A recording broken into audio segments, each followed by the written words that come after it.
Okay, so moving on from the thesis sentence, let's look at a few of these points of evidence and see how they're operating. If I went through every paragraph of evidence in this, I think this would be a 2 hour video. So I'm going to just choose a few and show how they're reinforcing or proving the thesis sentence to be true. Let's start with this paragraph here. This one. So I'll just read it out loud first, then I'll explain what it's trying to do. Two common charges leveled against video games are that they glorify violence and feature gratuitous sexuality. The Grand Theft Auto series of games seems to draw frequent criticism. Turdeman. While no one denies that these games feature violent and sexual content, an additional leap is taken by some to claim that this incites gamers to behave more violently and/or sexually in real life.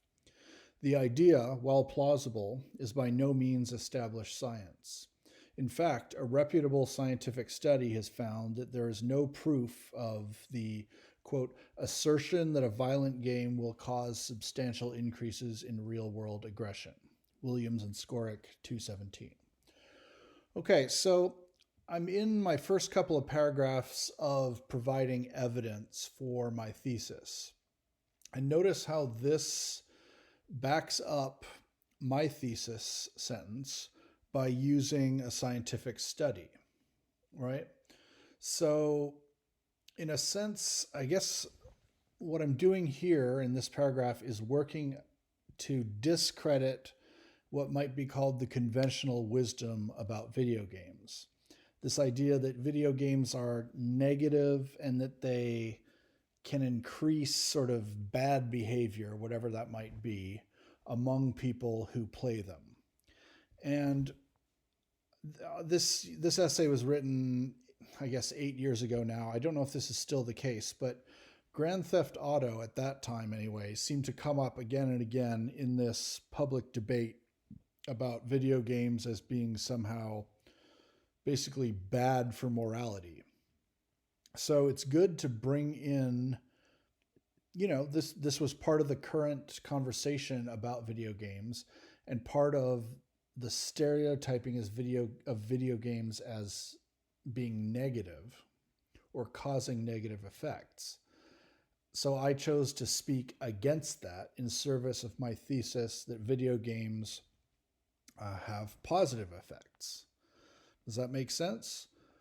So here, this person I'm quoting, I'm quoting this person as a source for the idea that there is a lot of criticism about Grand Theft Auto. Now, it would be fairly common sense, fairly conventional wisdom to notice that Grand Theft Auto had a lot of criticism. But it's better to actually back it up with a source. So there's a chance to use a source to make your own argument more credible. And then the next source I used was an actual study on video games, which investigated whether this sort of conventional wisdom idea that video games cause violent behavior was actually right or not. Right? So to make my point that video games do not cause violence, which is in harmony with my basic thesis, right? That video games are on the whole positive. I bring in this sentence from the actual Williams and Skoric scientific study, and I use them to make this point. And they made this point due to actual data of studying the effect of video games on people. So do you see how this is a good piece of evidence for my thesis?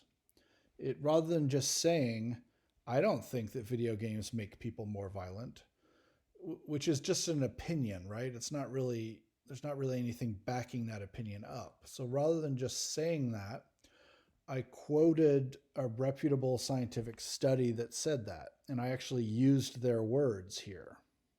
So this is a good example of pulling in a quote from the piece of evidence you're using, the scientific study by Williams and Skoric, pulling in the actual words, quoting them, and then showing who the authors are in case anyone wants to look up this actual study.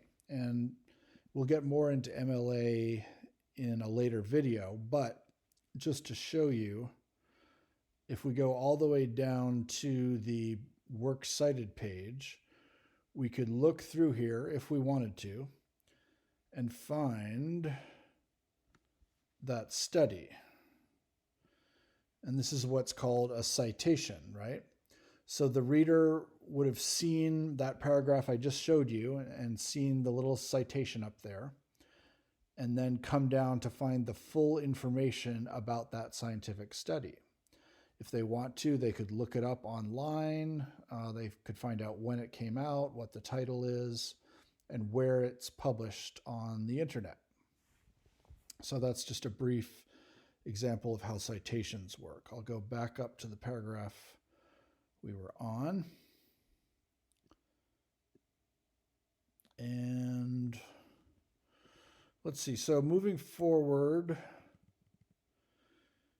all right, let me discuss this paragraph. This is another point of evidence as to why it's true that video games have benefits for people and society. So I thought, as the person writing this and trying to back up my claim that video games are positive, I thought it was really interesting. I found this story somewhere on the internet about a business author, and that would be John Hagel, who had done his own research and described the career of Stephen Gillette. And so Stephen Gillette apparently was an avid player of World of Warcraft and also is the current chief information officer of Starbucks. So notice that just having this idea of someone who is both a World of Warcraft devotee and has this high power corporate position, that right there is a powerful argument for my thesis statement, right? Of course, it is just one person out there, but in the frame of this essay, I'm bringing it up as a point of saying, hey, here's someone who can play a lot of video games and have this high-powered corporate life. In other words, it flies against the stereotype as the video gamer stuck in the basement, unemployed, drinking energy drinks, and never doing anything but playing video games, which is a stereotype, of course, I want to disprove in this essay, right? And then this next paragraph basically expands upon the point made in this paragraph. So again, this is advanced essay writing. In the basic model of the 5-paragraph essay, each of the evidence paragraphs has one main point. But here I've kind of split this point of evidence between 2 paragraphs. One which explains the basic idea, and then 2 that explains the idea in more detail. So notice how this paragraph explains in more detail how, in other words, not just that Stephen Gillette can play video games a lot and handle a corporate job. It explains how the video games could even help his corporate job. Does that make sense? Warcraft's format allows a large number of players, i.e. thousands, to interact simultaneously in a shared digital space called a realm. Medieval battles are fought, wars waged, and treaties negotiated.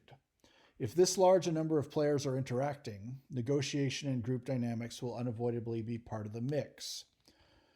Contrary to the cliche of gaming as a lonely, solitary activity, people skills now emerge as integral. Basically, what I'm doing there, if we put it in more plain speech, is I'm saying this video game that he plays is actually quite complicated. It's not something that is just a mindless activity. It has battles, it has negotiations, it has large groups of people playing it at once. Notice how all those things can apply to his high power corporate job, right? And that's what this last sentence refers to. And that's my opinion, but it's really, I'm using Hegel's research to put the opinion forward, which gives it more authority than just me, the author, saying it. According to Hegel, Gillette reached out independently. This is in World of Warcraft game, right? Reached out independently to build a large team of allies that solved complex problems and developed winning strategies in his gaming career, and went on to apply these lessons to the real world. Okay, so in a nutshell, what is the point of these two paragraphs? It's yet another positive impact of gaming on the world. My thesis is that gaming has a positive impact. Here's an example. So this is a slightly different kind of evidence than just using a statistic or a scientific study, right? This is what might be called the powerful individual story. So it is just about one person. So in some sense, that's a limit on, how convincing this argument could be. On the other hand, it's a really convincing story, right? That someone who handles a major role at Starbucks could also, have the time and even benefit from playing video games. So as you go through all the different paragraphs and different points of evidence that apply to your thesis sentence, think about using different ways of proving that you're right. So a scientific study is one way, a statistic is another way, a powerful personal story is yet another way. And the more of these ways that you have, the more airtight your argument becomes. So let's see, do I want to, in this video is already getting long. Let me quickly discuss this last point of evidence, and then I will be done with this video about evidence. Obviously, not everyone who plays video games will soar to such heights, but Gillette's case certainly suggests that gaming skills may be transferable to life beyond the controller. On a more scientific level, a study published in the journal Computers and Human Behavior posits a link, that means claims a link, between gaming and creativity among children from a wide variety of backgrounds. The study found that regardless of gender or race,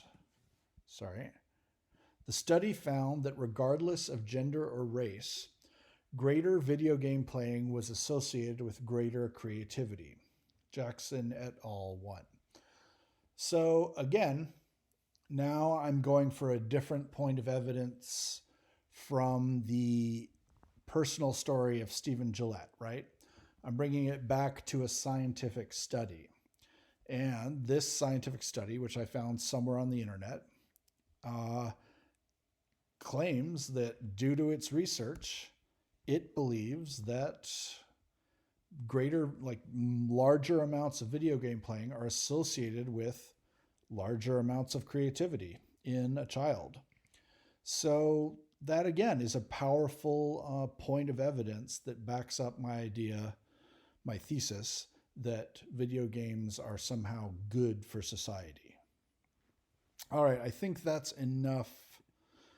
As you read through this essay, there are at least, 5 other points of evidence that apply to the thesis sentence in different ways, but I think that's probably enough for one video.